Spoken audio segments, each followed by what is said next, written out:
Guys, dito tayo ngayon sa Reunion, Prince Colony Island guys, no, dito sa Indian Ocean. At guys, tingnan mo yon guys, oh, yung ating Sri Lankan Prince. Ganda ng motor nila guys, oh.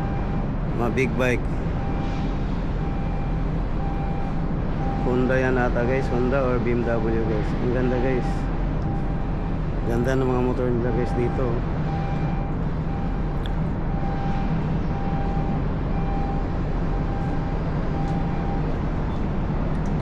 Yun o, mga motor o.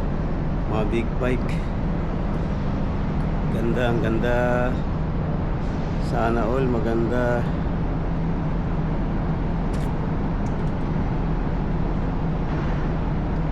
Tapos yung may Inmax din dito guys, oh. Yan, Inmax guys, Inmax.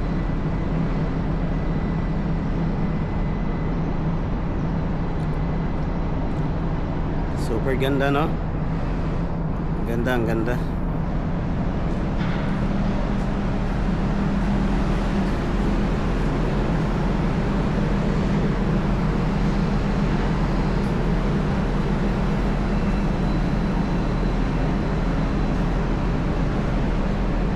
So kadadaong lang namin guys today guys, no. Happy Sunday everyone.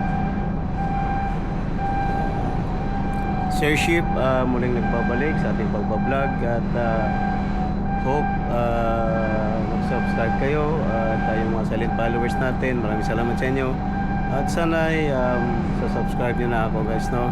At patuloy na suportahan nyo aking vlog guys, ang aking channel, Sir Ship guys. Yeah, maraming salamat guys, thank you, thank you, thank you.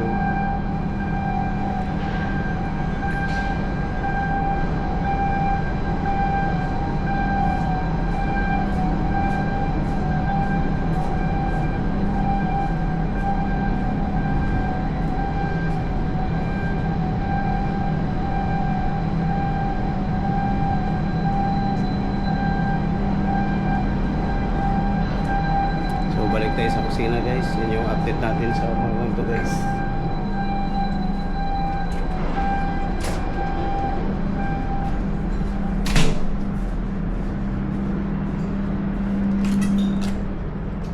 Hi everyone, good morning.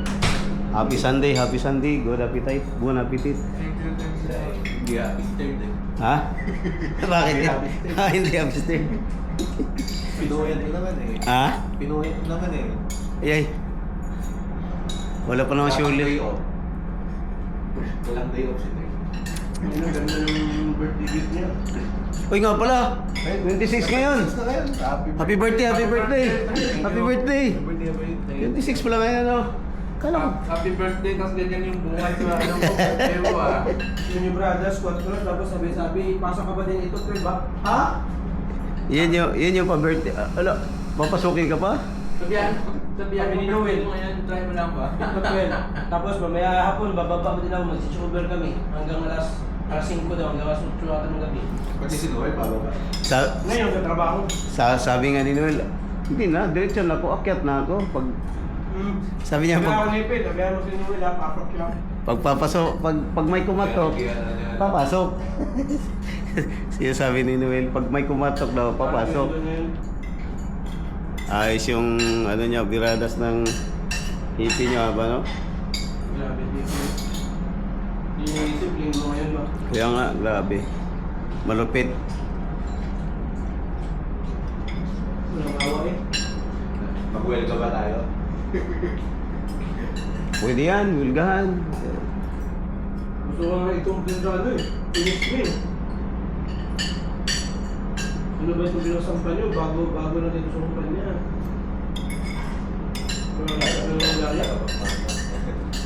Dati, sinubukan namin yan. Nag-send kami na sa ano yun ba? Complete procedure. Yung segundo namin, Rosso. Bago ba, nananapon ng Spaniel. Sabihan ko lahat ng mga Pilipino. Kasi, maliban sa official, kami lahat ratings. Kasama Port Engineer at Peter. Pilipino ba? Sabi, complete natin yan. Kinumpli namin. Umabot talaga sa SB. Oh, hindi, abot talaga yan kasi... Tapos, tinanong si Kapitan, ayaw pa naman ipunag, sabi nung sa letter, what we hate the most is bullied person. Sinabi talaga namin bullied. Sabi ko sa Rita ko, if you want some proof, ma'am sir, I have proof here. May video ako eh. Duty man ako for to 8. Bago pumasok segundo, yung cellphone ko, ilapag ko na yan sa ano, tago ko yan sa may libro. Doon siya, kitang-kita siya, dinuduro kami, tapos nagbumura. Sabi na, nung sobrang inis ko na, pinakita ko sa kanya yung video, hindi ka talaga magbabago. Sabi sa kanya, if you were gonna stay like that, I will send this to company. You see this? Tarinitin ko sa video. Request siya ng OA. Sabi niya, Pilipino ko no, nakakatakot. Sabi ko no, silent killer daw. Sabi ko, may video ka. Tsaka nung nabidyohan ko din yung tinapunan, nung binato niya si Peter ng spanner, nagbubulot kami ng starting herbal. Videohan ko. Sabi ko, tumatakot, may proof ako, puta. Ako nainis dyan.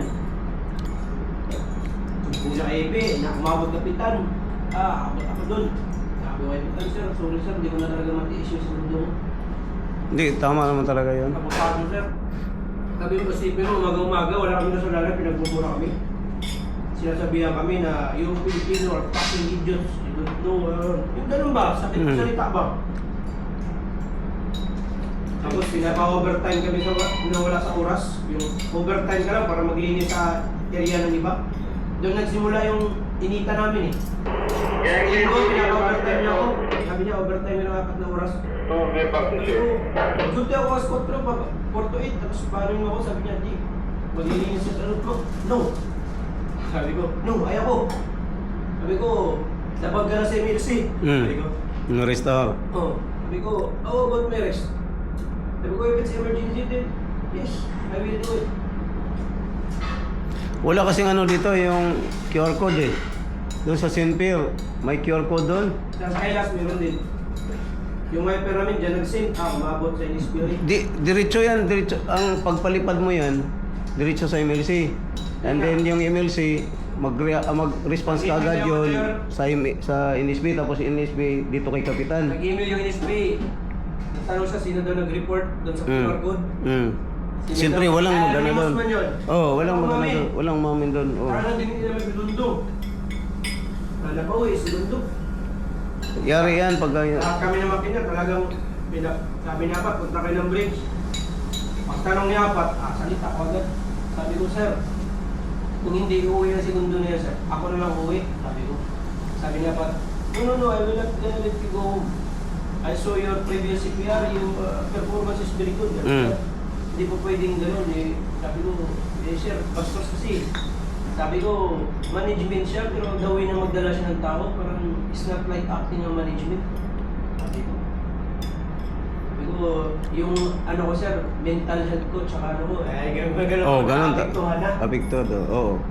Kasi ano yan eh, yung doon sa scan eh, sa QR code nila, pag sinilik mo yung all discrimination, nandun doon lahat yun, bullying, nandun lahat yun. Nandun pa naman sa sigal natin yung bullying, di ba? Nandun doon yun. Yan yung pinaka-ayos ng SB. Yun yung dinagdag. Sa letter nila, yun yung pinakahit namin, yung nambubullying ng tao. Pinopost nila dati, may poster yan dito eh. Isipin mo, si Peter yung kawawa. Kasi si Peter galing sa shore. First time magbarko ba? Wala pa masyadong alam sa pagbulot-bulot. Sasabihan niya, matanda ka na, hindi mo alam ginagawa mo. Ginagano niya. Simpleng bagay, gano'n. Sabi niya, paano ka ba naging Peter? Paano ka naging ganito? Punta kailan, Peter, galit na. Sabi niya, hindi na lang, makapalo ko na to. Ano yan? Report na lang natin yan. Nagkaisa kami. Sabi ko, gawa ko letter. Tayo lahat ng Pilipino sa makina, pirma kayo. Sabi niya, gawa ko letter. Pumirma sila. Ngayon, siningin ko sa complaint procedure. Abot agad sa NSB, wala pang isang linggo. Reply sila agad eh. Alarming daw eh. Pati yung sa ano, yung sa QR code, minuto lang. Binira ni Stewart si Tano. Ay si Chief Engineer yun, Romano. Chief Engineer ang binaril kasi isang linggo pa lang. Tapos pag umusta dito sa gali, ako ano lang ako ba, sige nakikiramdam lang ako. Kasi sabay kami si Mampa noon sa Malta, tapos bago dumating ng Turkey sa Mersin, iba na kagad yung dating ba, pero pabalik-balik din siya doon. Pagdikit ng Turkey, Kasi hindi gagana yan dito sa wifi. Yung QR code na yan, hindi gagana yan dito sa wifi sa barko. Naka-block yan. Kaya ang ginawa doon sa doon sa pagdikit sa puerto, may libre SIM card kami doon, pag-signal. Tapos kapihan. Alas 11, pinalipad ni partner alas 11. Quarter to 12, dumaan si kapitan dito. Sabi niya, sabi niya, somebody daw na tumira na kay engineer dun sa QR code. Sabi niya, steward, how about? Ikaw ba? Cookie? Ano? That's what. Ngayon, nakarating pala kagad kay Hippie. Pinatawag kagad ni kapitan. Tinawag ni Hippie lahat ng mga tauhan niya. Wala talaga. Tapos sila kwento-kwento sila, tapos pagbalik, tapos tanghalian ni kapitan, natawas kapitan tingin kay steward kasi alam niya na si steward yung suspect niya kasi lagi man yung inano si steward yung umaga. Palaban din siya, tagapasilan si steward palaban si steward, tagapasilan, wala siyang magawa. Pinakayaw ng in-speak Bumait. Magmula noon, sabi ng taga-makina, mix, ang bait na nang Pero din sabi niyo, ang bait. sabi niya, nag-promise sa letter ba? Sabi niya, nag-reply siya, sabi niya sa Niseklo. Yung kalala niyo, Vladimir apelido nun Sabi niya, Austin, hindi talaga malimutan yung hayop din Sabi niya, I will gonna tell sorry to Filipino crowd daw sa makina. Hingin siya na sorry sa harap namin. Hindi namin tinanggap. Sabi niya, guys, maging okay na kayo, please. Sabi niya, ako yung na-stress sa inyo. Ayaw ko ng ganitong working environment daw. Sabi ko, sir, siguro kasi yung problema Oo. Yun, isa naman yung mga tao mo, hindi naman nagtatago. Hindi naman naman. Sabi ko, kasi sir, talaga yung isa, matapang din yung isang wiper. Sabi niya, lahat tayo dito sir, parehas tayo empleyado.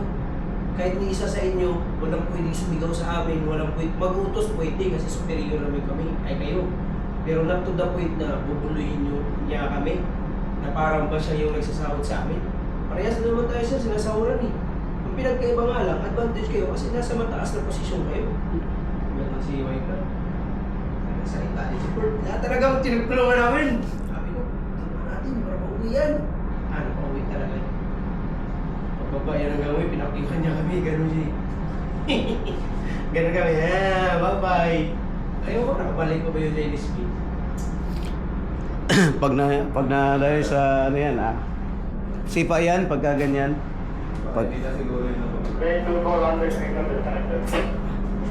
Sige. Welcome. Happy Sunday everyone. Hope to see you on shore. Hope to see you on shore. Wala shore live. Diyos ko. Maga kayong napalaban third, no? Maga Joseph Paul. Anong oras notice sila? Alas 4. Alas 4? Mahaba din talaga. Partner, balita dyan partner. Balita dyan. Ayan o. Pamalakasan kong partner yan yun. Sana yun. Yan o.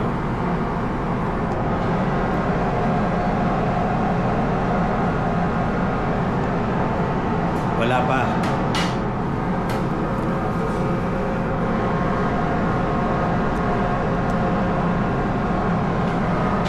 Ito, kana na yung ating pang stick guys. Pipit-pitin na natin maya ito. Masaya naman ang mga tropa rito guys.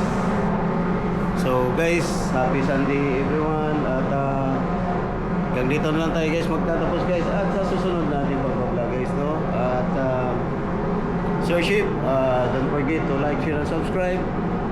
Maraming salamat. Happy Sunday everyone. Kaway-kaway dyan partner. Tapat natin. Yan yung partner. Pamalakas ang partner ko yan. Yan. So, nihintay lang namin. Meron kaming pancake, meron kaming bacon, at tapos egg yan, then some salad. So, back to reality show. Reality show. Bye-bye.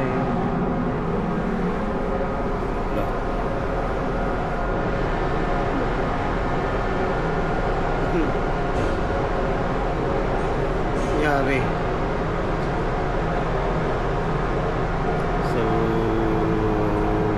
bye-bye, bye-bye, bye-bye, bye-bye, bye-bye. Ganun pala. Yari nito, hindi na may stop. Stop na natin.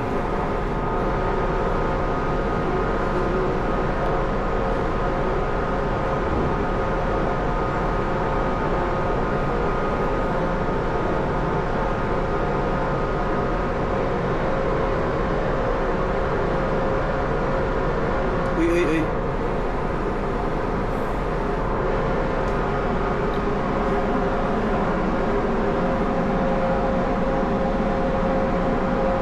Bakit di natin ma-stop?